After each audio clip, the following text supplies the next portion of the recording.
ওম শ্রী নমো ভগবতে বাসুদেবাই নমঃ। প্রিয় দর্শক বন্ধুরা, আপনাদের সবাইকে আজ আমি নিয়ে চলেছি এক অমূল্য জ্ঞানের ভাণ্ডারের দিকে, এক এমন চিরন্তন শাস্ত্রের দিকে যার প্রতিটি শব্দ শুধু আধ্যাত্মিকই নয়, বাস্তব জীবনের প্রতিটি পদক্ষেপে পথ দেখায়। হ্যাঁ, আমি বলছি শ্রীমদ্ ভাগবত মহাপুরাণের কথা। এমন এক পুরাণ যেখানে ঈশ্বর স্বয়ং কথা বলেছেন, যেখানে মানব জীবনের উদ্দেশ্য, সংগ্রাম, ত্যাগ, প্রেম, ভক্তি ও আত্মশুদ্ধির পথ বর্ণিত হয়েছে। কিন্তু বলুন তো, কজনের আছে এই মহাগ্রন্থ প্রতিদিন পাঠ করার সময়? জীবনের এই দৌড়ঝাঁপে, ব্যস্ততায় কত কিছুই তো পড়ে থাকে, না পড়া না জানা। তাই আজ আমি আপনাদের জন্য নিয়ে এসেছি ভাগবত পুরাণের প্রথম স্কন্ধের 12 থেকে 15 নম্বর শ্লোকের সহজ, সরল ও হৃদয় ছুঁয়ে যাওয়া ব্যাখ্যা, যেন আপনি এই জ্ঞানের রত্ন ভাণ্ডারকে বুঝতে পারেন সহজ ভাষায়, যেন আপনি উপলব্ধি করতে পারেন এই পুরাণের গভীরতম সত্যগুলো, যেগুলো শুধু প্রাচীন সময়ের জন্য নয়, এই আজকের সমাজ, এই আজকের পরিবার, এই আজকের মানসিক ক্লান্তি, হিংসা, মায়া, মোহ আর বিভ্রান্তির জন্য সমানভাবে প্রযোজ্য। এই শ্লোকগুলোতে লুকিয়ে আছে রাজধর্মের প্রকৃত অর্থ, ভক্তির গুরুত্ব, ভগবানের চিন্তা আমাদের জীবন কতটা বদলে দিতে পারে, আর আছে কুরুক্ষেত্র পরবর্তী ধ্বংসস্তূপে দাঁড়িয়ে এক নতুন যুগের সূচনার গল্প। আমরা মিলিয়ে দেখব কিভাবে মহাভারতের গল্প এই শ্লোকগুলোর সঙ্গে ওতপ্রোতভাবে জড়িত, কিভাবে আজকের দুঃসময়েও এই শিক্ষা আমাদের জীবন বদলে দিতে পারে। তাই অনুরোধ করব, আপনার মনটা একটুখানি ফাঁকা করে দিন, চিন্তা দুশ্চিন্তা থেকে নিজেকে একটুখানি সরিয়ে দিন আর ডুবে যান এই শাশ্বত জ্ঞানের ধারায়। শুনুন মন দিয়ে, অনুভব করুন হৃদয় দিয়ে, আর যদি ভালো লাগে তাহলে অবশ্যই লাইক করুন, কমেন্ট করুন, শেয়ার করুন আপনাদের পরিবারের সকলের সঙ্গে। আর হ্যাঁ, সাবস্ক্রাইব করতে ভুলবেন না, কারণ প্রতিদিনই আসবে এরকম অমূল্য রত্ন, সহজ সরল ভাষায় ভাগবতের মাধুর্য। চলুন এবার আমরা প্রবেশ করি আজকের মূল আলোচনায়। ভাগবত পুরাণের প্রথম স্কন্ধের 12 থেকে 15 শ্লোক, যেখানে রয়েছে জ্ঞান, বেদনা, ইতিহাস ও আত্মস্মরণ সব একসঙ্গে। সূতজি বললেন, নৈমিষারণ্য নামক স্থানে, যেটি অনিমেষ দেবতাদের পবিত্র তপস্যা স্থল, সেইখানে ঋষি শৌনক ও অন্যান্য ঋষিগণ এক মহাযজ্ঞে অংশগ্রহণ করেন, যা স্বর্গ লাভ এবং মানব জাতির কল্যাণার্থে সহস্র বছর ব্যাপী চলেছিল। আজকের এই শ্লোকটি কেবল একটি তপস্যার বা যজ্ঞের বর্ণনা নয়, বরং এটি এক গভীর সাংস্কৃতিক, আধ্যাত্মিক ও মানবিক আদর্শের প্রতিচ্ছবি। এখানে 3টি গভীর অর্থ লুকিয়ে আছে। এক হলো নৈমিষারণ্যের গুরুত্ব। নৈমিষারণ্য হলো এমন এক পবিত্র স্থান যাকে বলা হয় অনিমেষ দেবতারা, যেখানে চিরচেতন অবস্থায় অধিষ্ঠান করেন। অনিমেষ শব্দের মানে যার চোখ কখনো বন্ধ হয় না, যেমন ভগবান স্বয়ং, যিনি চির জাগ্রত, চির সচেতন। আধুনিক যুগে আমরা অনেকেই বলি, আমার তো সময় নেই ধ্যান করার, ধর্ম পাঠ করার, সংসারের চাপ। কিন্তু ভাবুন তো, প্রাচীন কালে ঋষিদেরও সংসার ছিল, দায়িত্ব ছিল, তবু তারা সহস্র বছর ব্যাপী একটি যজ্ঞ অংশগ্রহণ করেছেন সমাজের কল্যাণের জন্য। আজকের দিনে যদি আমরা প্রতিদিন মাত্র 5 মিনিট নিজেদের জন্য, ঈশ্বরের জন্য, সমাজের জন্য দিই, তাহলে এই কলিযুগে একটি নৈমিষারণ্য তৈরি হতে পারে আমাদের হৃদয়ে। 2 হলো সত্য যজ্ঞের তাৎপর্য। যে যজ্ঞ ছিল স্বর্গায় ও লোকায়, অর্থাৎ স্বর্গ প্রাপ্তি নয়, বরং সমগ্র মানব সমাজের কল্যাণের জন্য। একটা সময় ভাবুন, পুরো দেশ এক দুর্যোগে ভুগছে, ন্যায় হারিয়ে গেছে। কুরুক্ষেত্রের মতো যুদ্ধের পর রাজনীতিতে কলুষতা, ন্যায় অন্যায়ের বিভ্রান্তি।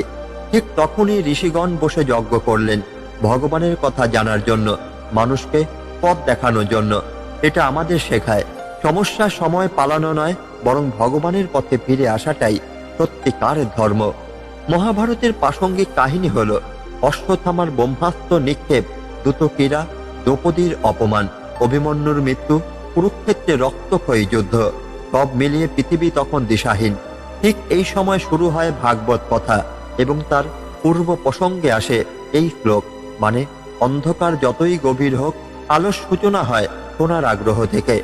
ঋষিরা জানতে চাইলেন যে ভগবান এই সংকটের সময় আমাদের উদ্ধার করলেন, তিনি কে, তিনি কেমন, তিনি কিভাবে মানুষ রক্ষা করেন। সেই উত্তর খুঁজতে শুরু হলো ভাগবত শ্রবণ। বর্তমান জীবনে এর উদাহরণ হলো আজকে যুগেও আমরা এক অদৃশ্য যুদ্ধের মধ্য দিয়ে যাচ্ছি। স্মার্টফোন, আসক্তি, একাকিত্ব, অবসাদ, মূল্যবোধের পতন। আমাদের প্রয়োজন একটা নৈমিষারণ্য, একটি জায়গা বা সময় যেখানে আমরা ধ্যান করব, পাঠ করব, ঈশ্বরকে স্মরণ করব। ধরুন আপনি প্রতিদিন সকালে বা রাত্রে মাত্র 15 মিনিট নিজের পরিবার নিয়ে গীতার বা ভাগবতের একটি শ্লোক শুনলেন। সেইটাই আপনার ঘরে হয়ে উঠবে এক সত্যিকারের তীর্থ। এই শ্লোক আমাদের বলে, জ্ঞান চর্চা কখনো ছোট নয়। যেখানে সত্যের সন্ধান হয় সেখানেই ঈশ্বরের আবির্ভাব। যেখানে শ্রবণ হয় সেখানেই চেতন হয় আত্মা। ঋষিরা যেমন সমাজের জন্য পাঠ শুনেছেন, আজ আপনি যদি এই ভিডিওটা মন দিয়ে শোনেন তবে আপনি শুধুই একজন শ্রোতা নন, আপনি একজন নবীন ঋষি। তাই জ্ঞান গ্রহণ করুন, মন দিয়ে শুনুন এবং অন্যকে শোনান। ভক্তজনেরা, আমাদের জীবনে যখন চারপাশ অন্ধকারে ছেয়ে যায়, যখন পৃথিবীর স্বার্থপরতা, দুঃখ, মোহ, অবসাদ আমাদের চেপে ধরে, তখন কোথায় পাবো মুক্তির আলো? তখন দরজা খোলে এক মহাগ্রন্থের, ভাগবত পুরাণের। এই গ্রন্থ শুধুমাত্র আধ্যাত্মিক নয়, এটি এক জীবন্ত শিক্ষা, যেখানে ঈশ্বর আছেন, ভক্ত আছেন এবং আছেন আমাদের মতো প্রতিদিন লড়াই করা মানুষের জীবনের প্রতিচ্ছবি। ভাগবত পাঠের সময় হয় না অনেকের, কিন্তু তার মানে এই নয় যে আপনি ঈশ্বরের বাণী থেকে বঞ্চিত হবেন। সেই জন্যই আমরা এনেছি এই সহজ সরল ব্যাখ্যার পথ, যাতে আপনি ঘরে বসেই শুনতে পারেন সেই শাশ্বত সত্যের ধ্বনি। হে দ্বিজশ্রেষ্ঠ অর্থাৎ শ্রেষ্ঠ ব্রাহ্মণ, যিনি কিছুক্ষণ পূর্বে অসুরের দ্বারা গ্রাসিত প্রাণীর মতো জ্ঞানহীন অবস্থায় পড়েছিলেন, তিনি আবার সচেতন হলেন। তখন তিনি আর একবার পাণ্ডবদের উদ্দেশ্যে নিজের মুষ্টি উত্তোলন করে আঘাত করতে উদ্যত হলেন এবং পুনরায় শয্যাশায়ী হলেন। এই শ্লোকটি ভীষণভাবে গুরুত্বপূর্ণ এবং আবেগঘন। এখানে উল্লেখ করা হয়েছে পিতামহ ভীষ্মের মৃত্যু শয্যার দৃশ্য। যুদ্ধ শেষ হয়েছে, দ্রোণ, কর্ণ, দুঃশাসন এবং দুর্যোধন সবাই শেষ। কেবলমাত্র তখনও জীবন ধারণ করেছেন একজন গুরুবর ভীষ্ম। সরসজ্জায় শুয়ে আছেন, কিন্তু তার অন্তিম মুহূর্তে একটি দৃশ্য চোখে পড়ে। কৃষ্ণ এবং পাণ্ডবরা তার পাশে উপস্থিত। তার সেই অস্থিরতা, সেই বেদনা, সেই অনুশোচনা এই শ্লোকের মধ্যে ফুটে ওঠে। শ্লোকের বলা হয়েছে তিনি যেন অসুর দ্বারা গ্রাসিত প্রাণীর মতো জ্ঞান হারিয়ে ফেলেছিলেন। এই বাক্য শুধুমাত্র ভীষ্মের শারীরিক কষ্টই বোঝায় না, এটি তার মানসিক যন্ত্রণাও বোঝায়। ভীষ্ম জানতেন যে তিনি ধর্ম পক্ষের হয়ে দাঁড়াতে পারেননি। যদিও তিনি স্বভাবে ধর্মপরায়ণ ছিলেন, কৌরবদের প্রতি তার প্রতিশ্রুতি তাকে বাধ্য করেছিল অন্যায়কে সহ্য করতে। এই দ্বন্দ্বই তাকে মানসিকভাবে দুর্বল করে তুলেছিল। মহাভারতে ভীষ্ম ছিলেন কুরুবংশের প্রধান স্তম্ভ। তিনি প্রতিজ্ঞাবদ্ধ হয়েছিলেন যে জীবনে কখনো সিংহাসনের দাবি করবেন না, কিন্তু সেই প্রতিজ্ঞা তাকে অন্যায়ের পাশে দাঁড়াতে বাধ্য করেছিল। যখন দ্রৌপদীকে সভায় অপমান করা হয়, তখন ভীষ্ম ছিলেন নীরব। এই নীরবতাই তাকে অনুতাপে জর্জরিত করেছিল। যখন যুধিষ্ঠির তার পাশে এসে দাঁড়ালেন, ভীষ্ম একবার তার দিকে তাকালেন। এই দৃষ্টিতে ছিল অনুশোচনা, ভালোবাসা আর ঈশ্বরের দিকে ফেরার আকুতি। ঠিক তখনই কৃষ্ণ ছিলেন পাশে। প্রভু স্বয়ং এসেছিলেন তার পুনর্জন্মের দ্বার খুলে দিতে। আমাদের আজকের সমাজেও আমরা অনেক সময় এমন প্রতিজ্ঞায় আটকে থাকি যা আমাদের বিবেকের বিরুদ্ধে যায়। আমরা অনেক সময় এমন প্রতিষ্ঠানের অংশ হই, এমন বন্ধুদের সঙ্গ রাখি, এমন পরিবারের কথা মানি যেখানে অন্যায়কে নীরবে সহ্য করতে হয়, এবং এক সময় সেই নীরবতা আমাদের মনুষ্যত্ব কেড়ে নেয়। ভীষ্মের মতো আমাদের মধ্যেও এক দ্বন্দ্ব চলে, কর্তব্য বনাম ন্যায়। কিন্তু মনে রাখতে হবে, ঈশ্বর সব দেখেন, তিনি হৃদয় দেখেন, বাহ্যিক আচরণ নয়। কৃষ্ণ পিতামহ ভীষ্মের হৃদয় পড়তে পেরেছিলেন, তাই সরসজ্জা শুয়ে থাকা একজন বীরকেও তিনি মুক্তির আশ্বাস দেন। এই শ্লোক থেকে শিক্ষা হলো এটাই, ধর্মের পথে না থাকলে পরিণতি অনুশোচনায়। সত্যকে জানলেও যখন নীরব থাকি, সেটিও পাপ। ঈশ্বর আমাদের অন্তরে জ্বালা বোঝেন, শুধু বাহ্যিক কর্ম নয়। মানসিক যন্ত্রণা থেকে মুক্তি মেলে কৃষ্ণের প্রতি সম্পূর্ণ আত্মসমর্পণ করলে। একজন সত্যিকার ভক্ত জীবনের শেষ মুহূর্তেও ঈশ্বরের দর্শন পেতে পারেন। সে কি এখনো মনে রেখেছে তার শৈশব? তোমার অর্থাৎ কুন্তির ভালোবাসায় পরিপূর্ণ স্নেহ, তোমার মাতৃসুলভ করুণা এবং সেই অপূর্ব সময় যখন সে মাধব, কৃষ্ণ ছিল আর রাজস্বীদের সঙ্গে যার গভীর সম্পর্ক ছিল। এই শ্লোকটি একজন মায়ের হৃদয়ের একান্ত আকুতি, তিথির গভীরে ডুব দিয়ে শ্রীকৃষ্ণের শৈশব ও তার মানবিক রূপের স্মরণ। কুন্তী দেবী বলেছেন, সে কি এখনো আমাদের ভালোবাসা মনে রাখে? এই প্রশ্ন যেন সমস্ত পৃথিবীর মায়েদের হয়ে উচ্চারিত হয়। শ্রীকৃষ্ণ, যিনি ছিলেন যোগেশ্বর, যিনি সার্বভৌম ঈশ্বর, সেই তিনিই হয়ে উঠেছিলেন এক ছোট্ট বালক। তিনি মাতৃস্নেহে সিক্ত হয়েছেন। তিনি কুন্তির সন্তান সম। কুন্তি সেই মা যিনি কৃষ্ণকে শুধু ভগবান নয়, সন্তান রূপেই দেখেছিলেন। মহাভারতের আলোকে বিশ্লেষণ হলো, মহাভারতে কৃষ্ণ যখন পাণ্ডবদের পাশে দাঁড়ান, তখন তিনি কেবল একটি পক্ষেরই নয়, ধর্মের পক্ষের হয়ে দাঁড়ান। কিন্তু তার এবং কুন্তির সম্পর্ক ছিল আরো গভীর। কৃষ্ণ বরাবর কুন্তিকে মা বলে সম্বোধন করতেন। কুন্তিও তাকে কেবল ভগবানই নয়, আত্মার সন্তান রূপেই দেখতেন। একবার দ্রৌপদীকে বস্ত্রহরণ থেকে রক্ষা করার পর কুন্তি কৃষ্ণকে বলেছিলেন, তুই আমার দুধের ছেলে, আমার অন্তরের সন্তান। সেই সম্পর্ক কেবল রক্তের নয়, আত্মার বন্ধন। আজকের যুগে যেখানে আত্মিক সম্পর্কগুলো ক্রমশ হারিয়ে যাচ্ছে, সেখানে এই মায়ের অনুভব আমাদের আবার মনে করিয়ে দেয়, সম্পর্ক মানে শুধুই রক্ত নয়, হৃদয়েরও বন্ধন। আজকের সমাজে অনেকেই ক্ষমতা বা প্রতিষ্ঠা পেলে শিকড় ভুলে যান। মায়ের চরণ ছেড়ে তারা ব্যস্ত হয়ে পড়েন নিজেদের প্রতিষ্ঠা নিয়ে। কেউ কেউ বিদেশে চলে গিয়ে ফোন করতেও ভুলে যান। কিন্তু কৃষ্ণ, যিনি স্বয়ং ঈশ্বর, তিনি যখন কুন্তির সামনে আসেন তখন মাথা নত করেন। এমনকি দুঃখী মায়ের চোখে জল এলে তিনি সান্ত্বনা দেন। আজকের যুগের একজন মানুষ যদি সত্যিকারে সফল হতে চায়, তবে তাকে অবশ্যই তার মায়ের, তার পরিবার এবং শিকড়কে স্মরণ করতে হবে। শ্রীকৃষ্ণের মতো একজন মহাপুরুষও মায়ের স্নেহকে ভুলে যাননি। এ থেকেই বোঝা যায়, যার জীবনে কৃতজ্ঞতা আছে সেই সত্যিকারের মহান। এই শ্লোক আমাদের শেখায়, স্মৃতি কেবল অতীতের ভার নয়, আত্মিক শক্তি। কুন্তি যখন কৃষ্ণের শৈশবের কথা স্মরণ করেন, তখন সেটি শুধুই এক স্মৃতি নয়, বরং মাতৃত্বের এক গভীর শক্তি, যা ভগবানকে নত হতে বাধ্য করে। জীবনে অনেকেই আমাদের পাশে এসে দাঁড়ায়, কিন্তু যিনি আমাদের শৈশবকে ভালোবেসেছেন, যিনি আমাদের জন্য রাত জেগেছেন, যিনি নিঃস্বার্থ ভালোবেসেছেন, তিনি হচ্ছেন মা। তার ভালোবাসা এবং করুণা হলো এমন এক শক্তি যা ভগবানকে নরম করে দেয়। কুন্তির শ্লোক আমাদের শেখায়, ভক্তি যদি প্রকৃত হয়, যদি সম্পর্ক হৃদয়ের হয়, তবে ভগবানও তার প্রতি সাড়া দেন। স্মৃতির মধ্যে বাস করে প্রেমের গভীরতম ছায়া, আর সেই ছায়ার নিচে দাঁড়িয়েই একজন মা তার ভগবান পুত্রকে স্মরণ করেন। আজকের দিনে যদি আমরা আমাদের হৃদয়কে বিশুদ্ধ করি, সম্পর্ককে গভীর করি, মা বাবার স্নেহকে শ্রদ্ধা করি, তবে শ্রীকৃষ্ণের মতো শক্তিরও অনুভব হবে আমাদের জীবনে। ঋষিগণ কেন মল্লদের এই ক্রীড়া আয়োজন দেখতে যান না, যেখানে রাজস্বরূপ ভগবানের দর্শন হয়, তার প্রিয়জনদের সঙ্গে সৌহার্দ্য, বন্ধুত্ব ও আনন্দদায়ক মিলন হয়? একটি সাধারণ প্রশ্ন, একজন ঋষি যিনি সংসার ত্যাগ করে ঈশ্বর অন্বেষণে নিমগ্ন, তিনি কেন হঠাৎ করে রাজসভায়, যুদ্ধক্ষেত্রে কিংবা রাজ দরবারের আনন্দ উৎসবে অংশগ্রহণ করবেন? এই শ্লোকে এই প্রশ্নের উত্তর পাওয়া যায়। ঋষিরা শুধুমাত্র জ্ঞান চর্চার জন্য নন, তারা যেখানে ভগবানের সান্নিধ্য আছে সেখানেই যান। রাজসভা হোক, যুদ্ধের ময়দান হোক কিংবা মল্ল যুদ্ধের ক্রীড়াঙ্গন, যদি সেখানে ভগবানের উপস্থিতি থাকে, তবে সেটি আর সাধারণ স্থানই থাকে না, সেটা পরিণত হয় এক পবিত্র তীর্থক্ষেত্রে। একবার কল্পনা করুন, একজন সাধু যিনি বনবাসে ধ্যানমগ্ন, তিনি যদি কৃষ্ণের রথের ধ্বনি শুনে কুরুক্ষেত্র যুদ্ধের দিকে এগিয়ে যান, তাহলে আমরা অবাক হব। কিন্তু যেহেতু সেই যুদ্ধ ভূমিতে স্বয়ং ভগবান কৃষ্ণ উপদেশ দিচ্ছেন, যেটি গীতা, সেটি আর শুধুই যুদ্ধ নয়, সেটি হয়ে যায় পরম জ্ঞানের উৎসস্থল।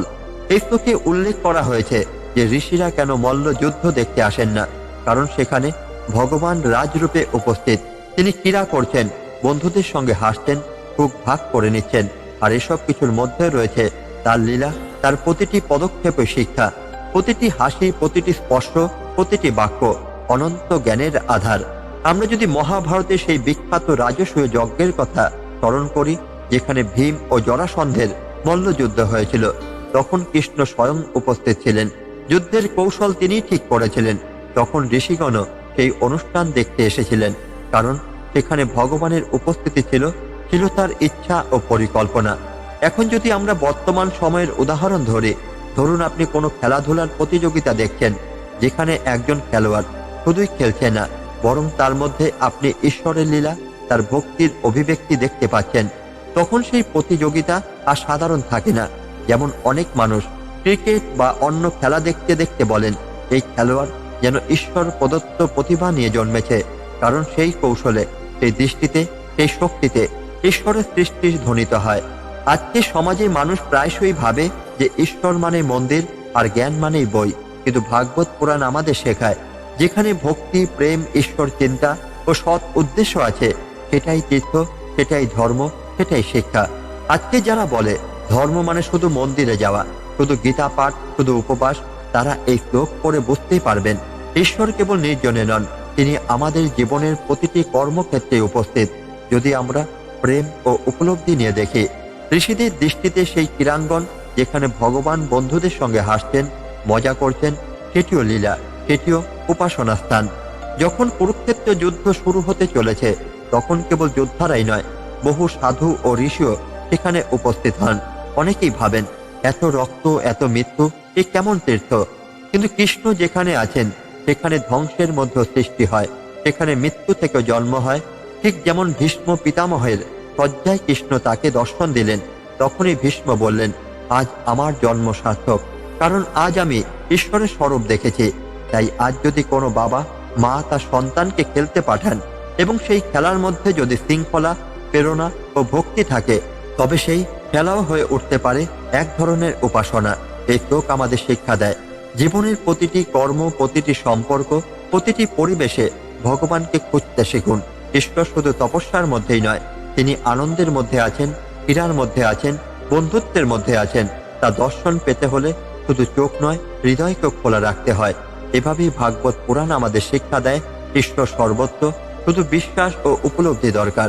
প্রিয় দর্শক বন্ধুরা, আজ আমরা ভাগবত পুরাণের প্রথম স্কন্ধের ১২ থেকে ৫০ শ্লোক পর্যন্ত যে গভীর আলোচনাটি করলাম, তা কেবল কোনো প্রাচীন শ্লোকের অর্থ ব্যাখ্যা নয়, এ এক জীবনের পাঠ।